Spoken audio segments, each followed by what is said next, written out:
Maintenant, je vous présente la fonction multisection. La multisection, son icône est ici. C'est une surface qu'on génère à travers plusieurs sections. Alors, ce que je me suis bâti pour faire une multisection, on a ici une section, une deuxième section, une troisième section. En fait, c'est des profils que je me suis dessinés dans des esquisses. Ici, c'est mon esquisse 1.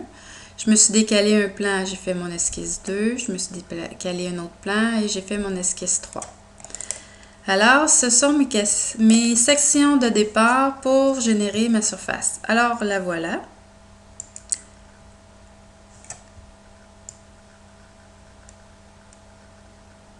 Ma fenêtre est un petit peu grande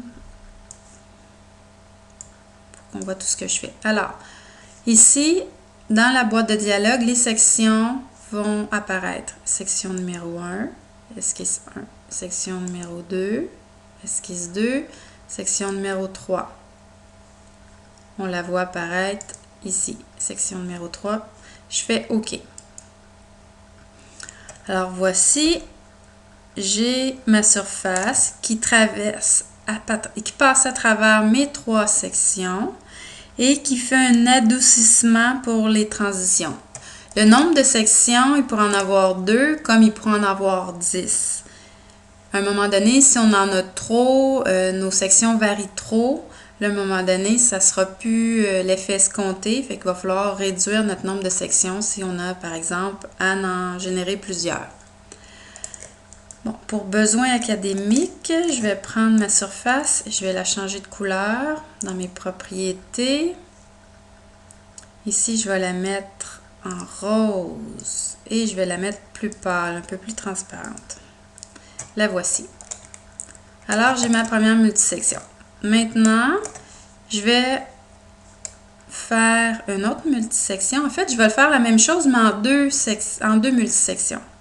Alors, je vais prendre, je vais aller dans mon arbre, esquisse 1, esquisse 2. Okay, esquisse 1 et esquisse 2. Il faut s'assurer en tout temps d'avoir les flèches dans la même direction. Dans quelques minutes, je vais vous montrer pourquoi. Et je fais OK. Et ensuite, je fais une autre multisection. Esquisse 2, donc du centre à la fin, esquisse 3. On voit ici qu'ils sont apparus dans ma boîte de dialogue. Je fais OK. Là, je regarde de côté et vous voyez que ça ne donne pas le même résultat. Étant donné que je l'ai fait en 2 parties séparées, ce qu'on voit en rose pâle, c'est mes surfaces qui sont jaunes en dessous. Ça a été plutôt quelque chose de linéaire, la surface que ça m'a donné. Tandis que la première que j'ai générée en rose, que j'ai transformée en rose, là, on voit qu'il y a un arrondi qui fait un adoucissement à la section et qui continue. Fait que ça fait une belle surface qui est lisse. Il y aurait moyen de, par exemple, ma dernière multisection, la rendre lisse à la précédente. Je vous montre ça. On peut, par exemple, par rapport à ma dernière section, en fait, c'est ma première section que je veux rendre adoucie avec la surface précédente. Donc, je vais sélectionner ma première section ici. Et ici, on peut mettre une tangence. Alors, je vais forcer une tangence avec la surface précédente que j'ai générée. Et je vais appuyer sur OK. Puis, regardez ce que ça le fait. Ça ne donne pas le même résultat que tout à l'heure. Ma surface ici, la première qui commence et ma deuxième qui continue, qui a été adoucie. Donc, c'est pour ça qu'on a un certain arrondi ici et qui vient terminer à ma troisième section. Fait que là, comme vous pouvez voir, ça fait 3 possibilités. Je vous ai présenté la surface rose. Je peux cacher les 2 autres pour bien la revoir. Je vous ai montré ensuite 2 sections, 2 surfaces séparées qui étaient plutôt droites.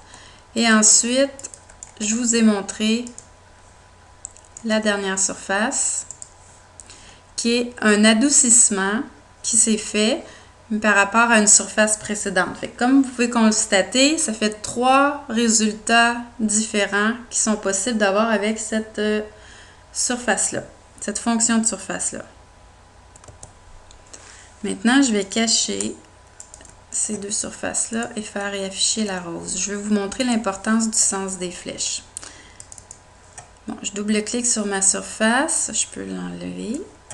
Alors, vous voyez que pour chacune des sections, il y a une flèche. Bon, ce côté-ci, il y a une flèche qui pointe vers le bas. Et de l'autre côté, j'ai des flèches qui pointent vers le haut. Comment Katia fait ses calculs pour générer la surface? C'est qu'il va prendre chacun des points dont la flèche va vers le bas. Il va l'associer au prochain point dont la flèche va vers le bas et ainsi de suite pour toutes les sections. Ça va être la même chose ici. À partir de cette flèche-là qui pointe vers le haut, va associer l'autre point qui a la flèche qui pointe vers le haut. Ainsi de suite, il va faire ça sur toute la surface au complet. Si on inverse, par exemple, une flèche, là, je vais faire OK. Un alarme apparaît. Opérateur de balayage. Bon, l'extrusion d'un sommet du profil donne un point de rebroussement. Utilisez un guide de courbure plus faible. Là, c'est qu'on est en train de le contorsionner. C'est ça qu'il nous dit. Alors, je vais faire fermer ici pour mon alarme. Je veux juste un aperçu. Je vais faire aperçu. Non, il ne veut pas me le donner. Ah, le voilà, l'aperçu. Regardez ce que ça fait. Un beau twist ici, regardez de haut. Il a croisé la surface. Fait que lui, il a essayé d'associer le point dont la flèche pointait vers le haut au point de l'autre section dont la flèche pointait vers le haut. Fait que c'est pour ça qu'ici, on voit un genre de diagonale. Là. Il part d'ici, il traverse et il s'en va là. Fait qu'il fait tout ce même calcul-là pour chacun des points entre les sections pour venir les associer puis générer sa surface. Fait que vous voyez, c'est ça le point de rebroussement. Ça veut dire que il y a quelque chose qui est trop, en fait, je vais oser dire twisté, qui tourne trop vite pour lui, puis il n'est pas capable de le générer. Fait que là, malgré qu'il m'ait donné mon aperçu, je vais faire OK. Et il va me donner mon alarme et ma fenêtre d'avertissement. Et ici, dans mon arbre, à ce moment-là, j'ai un petit point d'exclamation dans un cercle jaune pour m'informer que ça ne fonctionne pas. Là, tout simplement pour le ramener, je vais changer le sens de la flèche et tout va revenir dans son état original. Bon, là, je vous ai montré à faire une multisection avec seulement des sections. Maintenant, je vais y ajouter des guides. Alors, des guides, ça va être un contour ici sur le bord de ma pièce à travers lequel la pièce va être obligée de suivre cette géométrie-là. On va la forcer à la suivre. Mais pour ce faire, il faut premièrement s'ajouter, se créer des guides. Je vais enlever dans mon esquisse. Puis ce que je vais faire, c'est que je vais me faire une courbe qui va rattacher chacun des points qui sont là. Fait qu'un petit truc pour générer ces courbes-là, là, je vais le faire avec la fonction courbe. Là. Vous, ça sera selon les besoins de votre pièce. 3 que je vais associer, puis je vais le fermer ici volontairement un petit peu plus long parce que je vais vous montrer quelque chose ensuite. Fait que ce que je vais faire, c'est que je vais venir contraindre. Des fois, regardez sur mon plan d'esquisse, ça c'est mon plan quand il est à plat, mais par exemple, si je le tourne, on a la possibilité de le tourner, puis on voit mieux ce qu'on fait si on veut venir contraindre des points. Là, cette étape-là est super importante de mettre le guide coïncident avec mes sections. Si vous ne faites pas ça, la surface ne fonctionnera pas.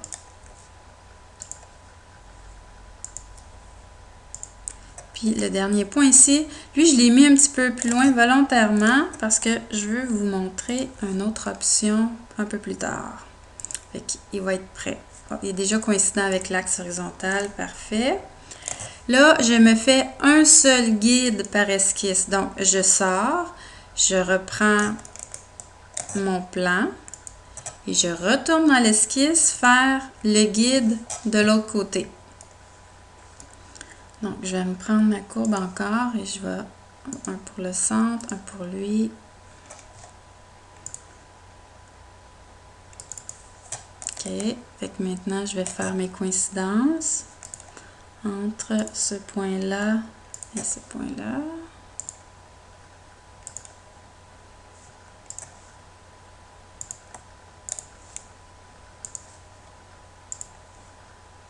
Oups, trop vite.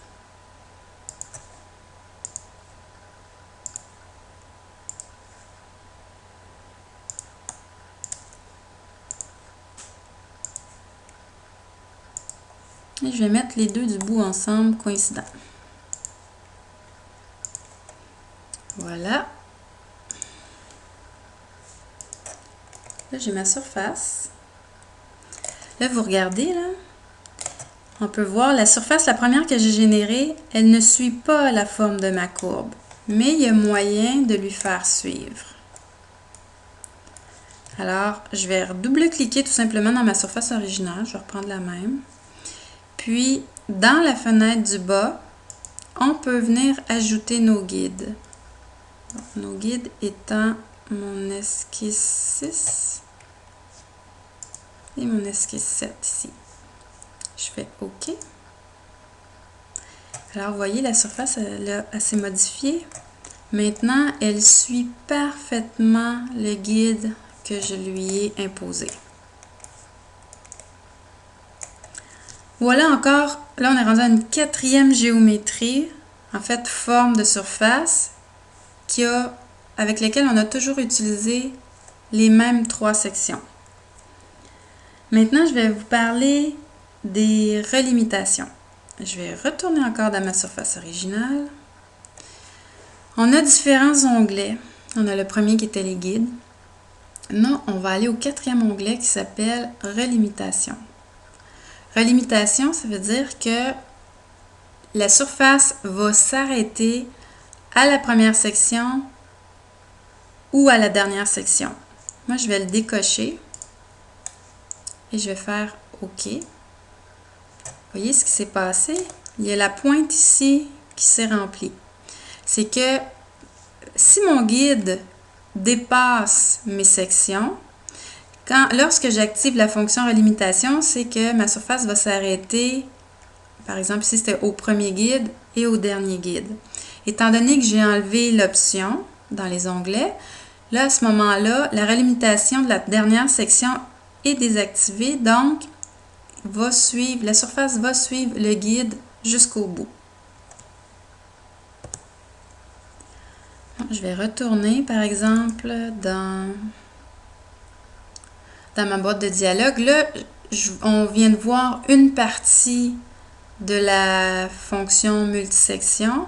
Plus tard, quand on va s'être familiarisé avec cette fonction-là, je vais vous montrer d'autres possibilités de ce qu'on peut faire avec.